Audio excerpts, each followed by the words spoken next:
Hi, this is Phoenix Genesis for PhoenixGenesis.com and our two YouTube channels, Phoenix Genesis and Frag Camp, day 112 of intermittent fasting.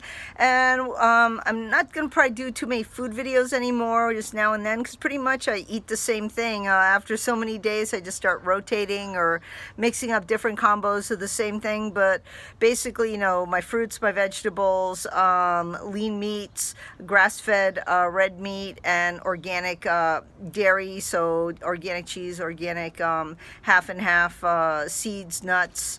That's it. I mean, very simple diet, some coconut oil, essential olives, essential fats. What I wanted to talk about today is habits, and we are creatures of habit, and what we need to do is take the bad habits and slowly start replacing them with the good habits. So having said that, just think about, start making a list of all the bad habits you do. Do you turn the TV on right away? Do you get up in the morning, turn your phone on right away and just waste hours, scrolling through social media and watching, videos? They'll watch these videos. These are good videos, but you know what I mean. Do you spend hours on the computer to the point your back starts hurting sitting in the chair? Do you just watch hours of television? Do you just sleep till noon and go to bed early? Do you always have to go through a fast food drive-through? So start thinking about what you do and make a list of things that you think are bad habits. You definitely know are bad habits. Smoking, maybe. Then another list of things that maybe are bad habits. They vary. Does it kind of teeter on that scale?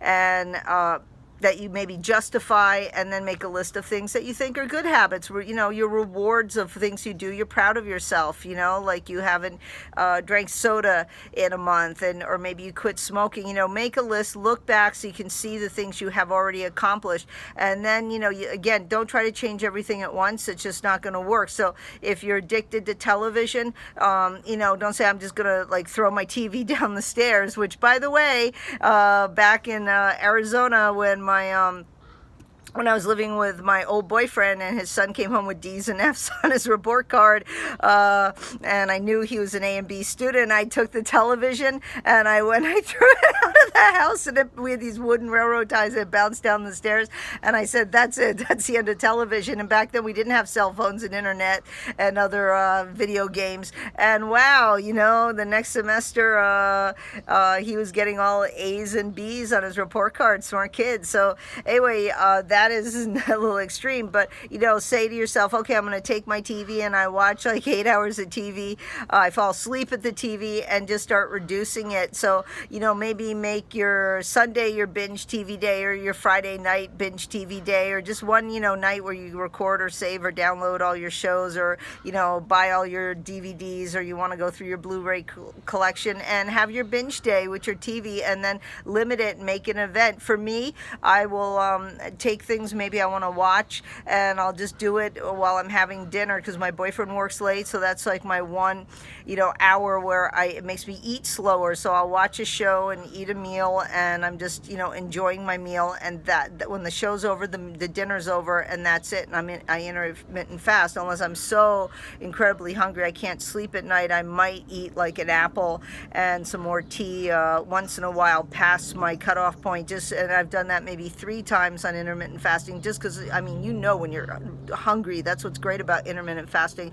So again, when I was doing a lot of Minecraft, which I love designing in Minecraft, but when I was playing that all the time, I was not moving. I would just sit there and play 16 hours sometime, and it made me fat. So now that I'm out there and I'm getting out and I'm walking and I'm running a little bit and I'm hiking and I'm moving all the time, cleaning the house more, organizing my gear for my trip, just getting out, going out with friends, taking the dogs out, hiking with the cats. And now that I'm moving more, I've set that new habit, and it's I used to be a really good athlete. I was always out doing things before I was crushed by a car. I was I did rock climbing, president of my rock climbing class.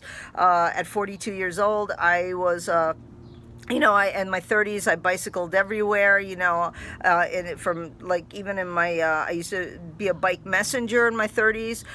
Just always getting out, moving. For years, I didn't even have a car. You know, I was just always out on my bike. I was faster than the cars because I was doing it so much. Sometimes when I was at my law firm, I wanted to go have lunch. I'd hop in West LA in my bike, ride all the way down by USC where I lived, have lunch, and then ride back to my law firm. And that was a 50-mile round trip. And that was just my lunch break. And I just got really, actually, I take it back, sorry, 13 miles each way. That was my 25. And then with my morning commute to the law firm and back to the law firm, I was a paralegal, and I would do 50 miles in a day. So I take that back.